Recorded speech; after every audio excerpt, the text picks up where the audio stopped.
Well, whoever you are, wherever you are, whatever you're doing, and whoever you're lucky enough to be doing it to, I'm Bushka on Blitz, back with a school holiday special. Now, it's the school holidays. Junior's been working away with me today. Say good day there, Junior. Oh, geez, that didn't sound very good. Can you say good day in a happier tone of voice than that? Hello. Hello, there you go. So, he's going to be hanging out with me a lot over the next couple of weeks, and we're going to be working on a few tank videos. Know what tank's this? SU 101. That's damn straight. Tier 8. We love it. What do we love about it? I don't know. It's really quick. Horrible. It's fantastic. This is a fantastic tank. Now, this is a patron-sponsored post. In other words, the guys and girls at Patreon are getting together and they're allowing me to consistently produce content for you humans. And it's because of that I'm able to get on here day in, day out and put up videos. And I just want to thank them all very, very much for sponsoring the channel. And if you want to sponsor the channel, there's a link there to help out. Now, what's great about the SU-101? Well, it's a little bit advanced. It's not going to be for brand spanking new players because there's two things about it that are really tough. One is that it's got next to no armor, which is always very, very difficult. The other one is that it does not, in fact, have any great amount of gun depression. And they're two things that newer players really love because they give them a bit of a margin for error, both in terms of getting shots off and in bouncing shots when their armor isn't that crash hot. And the thing you've got to love about this tank, though, is that it is an absolute lightning bolt. It can get out to the flanks. It can do all kinds of things. It absolutely flies around the place, and it's got a lovely gun that's very, very much suited to the purpose. It's got another 110 alpha on top of the 310 that was in the SU-100M1. And that extra alpha makes it great for following mediums around and smashing them. Or, as you can see here, I'm with Ace Stealth 251, driving two of them together at once and just rolling them around. Now, I'm going to do a review of the Borsig soon, and I think that is a special tank. But for all that, this tank has a better gun in terms of accuracy and dispersion, yet the Borsig seems to hit more on the move. More snapshots than you'd expect, although at times you get really nice shots like you do in this game here. This is in fact the first game I ran. What do you think so far, Junior? I don't really know. You don't know? Well, you usually have a lot to say about tanks. They're horrible for one. No, they're great. This is too slow. I usually drive tanks that are like 76 maybe. 76 kilometers an hour. Wow, you are a speed machine. There is no doubting it. Now, I'm trying to go on hills. That's why I get so fast. Oh, I see. Absolutely. Sounds very, very reasonable. Now, this gun is 5 rounds a minute at 420 alpha. So while the DPM is not absolutely amazing, in fact, it's actually a drop from the SU-100M1. It is big enough that you can peek-a-boom really successfully. And look at it chasing down. It's like a hunting dog. It absolutely fangs. You've got 54 kilometer an hour top speed, 36 degrees of traverse, which is phenomenally good, and really good pen numbers. 258 millimeters of pen on your AP and 340 millimeters of pen on your heat. And heat at the moment is very much de rigueur if you want to be rolling hard, because whatever they've done to the penetration models, heat goes through everything like a knife through butter at the present. So if you're going to be driving anything, you probably want heat more than you would APCR, but that's neither here nor there. The thing I really like about the tank, it's got 2.1 seconds of aim time, but the thing I really like about the tank is just the ability for this tank to fly. It can get in and out of situations so quickly. It can support so quickly. It can set up shots so quickly. And that makes it a really, really impressive machine. And for all that it is only a .36 dispersion gun, it certainly seems when you get the reticle down to behave a lot more like a more accurate weapon. Now, I run a rammer because it is an enclosed top, unlike the Object 263, which is actually open and can't use vents. I run a rammer, I run a set of binoculars, and I run vents. Because when you're on your own and you're not in the platoon, or there's no mediums pushing up, it allows you to create shots for yourself. The binoculars really, really help. The only thing you've got to watch out for, though, with binoculars on these tanks, particularly this Russian line, is the gun traverse isn't exactly large. And because the gun traverse isn't very large, when you move from side to side tracking targets, you'll reset the movement and your binoculars will fall and drop. But that's all right, because if you've already got the target, you're more than likely got it already. There's the Borsig there. Fantastic tank, big alpha. We're going to be doing a review on that very, very soon. Now, 5 rounds per minute, in my opinion, is probably not quite enough for this tank. A little bit more would be a little bit more love. And as such, I had a little bit of difficulty actually getting big damage number games. But I won a lot in it, which is probably a lot more important. And I certainly think so anyway. And the accuracy of the weapon is fantastic. You can set it up, even though it's .36. This is what really kills me sometimes. If you set this up, the reticle is fine. It just absolutely snaps targets. And I found it really, really useful. If I gave it its head, if I let it set, then it hit all kinds of shots, even when the bloom was quite large.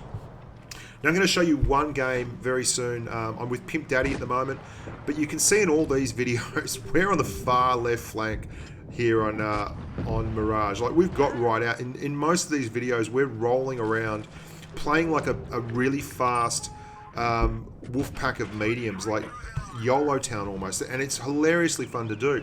And it's something that's completely different to the other mediums you're going to drive. Like, this is an Object 704, which is a reasonably quick medium. And we just go straight round him. We just go absolutely straight round him. No problems whatsoever. Pimp's going to go up behind him. I'm going to jam him. And Pimp's going to jam him. And he's stuffed. What do you call that, Oscar? Jam sandwich? Yeah, jam sandwich. Why aren't you eating him? We certainly do. The butter bread's a bit off. It's orange. Oh, jeez. So, you can see the mobility of these tanks is fantastic. And they are very, very good at quick traverse snapshots. I mean, with 36 degrees of traverse, you're going to absolutely be able to drive very, very hard in a straight line, go to zoom, and just turn the reticle over, and the tank will snap round to it superbly. Now, I did average, I think it was about 2,300 damage per in this tank over about 40 matches. The Borsig was actually about 2,500 per game average damage at tier 8, which is very impressive for a tier 8 TD. And this is a game on mines. Now, you can see how quickly we got up the hill there. Absolutely brilliant, and there's nothing going on. Pimp's moved over to the lighthouse area. He's going to support the mediums who are pushing the hill, and we're going to turn very, very succinctly here. And when we see nothing is going, we're going to utilize the speed of the SU-101 and absolutely flog it over here. Now, 54 kilometers an hour is your top speed. You will go faster than that down hills, and you can get to that top speed very, very quickly. It's so low slung as well, so it's very, very easy to hide it behind dunes and behind all kinds of things. And you can see what I mean there about flying in at full speed and just tapping it round. Now, just so you know too, if you are actually trying to pull bounces, a really good way of doing it in this tank is to actually put it up on the edge of a hill, and like you're about to crest the hill, and it's very, very steep, the angles in, and they become auto bounce zones. And that is how you'll generally pull a shot, and then you crest the hill, hit them and pull back because you're so mobile. The only problem with that is when there's a lot of guns pointing at you, you simply cannot crest the hill. And you can see here, we are just popping them in the side. We're using camouflage. We have binoculars, so the binoculars help a great deal with things like this. And you can see they're set again there, and then they drop as I move. But that doesn't matter. We've already got someone spotting up there.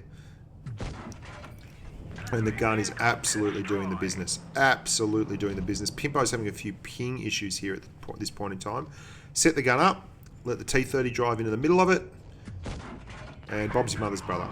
And you don't have to run it with binoculars. You could run it with either a camo net or an enhanced gun lane drive, and both those things would be excellent. And I mean, at 2.1 seconds, the aim time is fine, but you know, there's nothing wrong with having less aim time as far as I'm concerned. And you can see the gun work, and you can see how good it is. The low profile and the very, very narrow silhouette of the tank allows you to get shots like that and then turn very, very quickly into... Now, we're going to get hit by a Borsig here, and watch how it feels when you get hit by a Borsig. Oh, you notice it. The Borsig is an absolute monster. I've had a great time driving that, and I can't wait to show you the review on that thing. That's running at about 77% and 2,500 average damage, that thing. It is an incredible monster. But this tank, for all that, is fantastic fun. I've enjoyed the German TD line, the new German TD line. I've enjoyed the new Russian TD line, and I think they're both they're breaths of fresh air. This is such an interesting way to drive a tank destroyer, using it as like just a mobile gun platform that is screaming around the battlefield, supporting mediums, flanking. I mean, look at this. I'm flying around the traps, absolutely getting there as fast as any medium on the field. You can chase people down. It's very, very hard to get traversed by mediums and light tanks. I mean, you can turn fight them quite comfortably with 36 degrees of traverse. That's an awful lot of track traverse. I mean, an M103 has 28 degrees of track traverse, and this is leaving it for dead. Anyway, that's the SU-101. I think you guys should really be interested in both the German and the Russian TD lines, the new ones. The Russian TD line is more forgiving. There is certainly more armour involved, and the guns tend towards more of a high rate of fire, high DPM gun, whereas the German TD line is very, very unforgiving in terms of it's not terribly mobile for a lot of them, although they're mobile, but they're not super mobile. But they've got some interesting features as well, which we'll go into when I do the Borsig review. But this is the SU-101, and I've got to say, it was a whole lot of fun. And if you're thinking about going up a Russian TD line, I would go up this line before I went up the Object 268 line. That's not to say that there are not great tanks in both lines, and I love the SU-152, and I'm a big fan of the ISU-152 as well. But for all that, I just thought every tank in this line was a killer. The 122-54, the 263 especially, is something very, very special.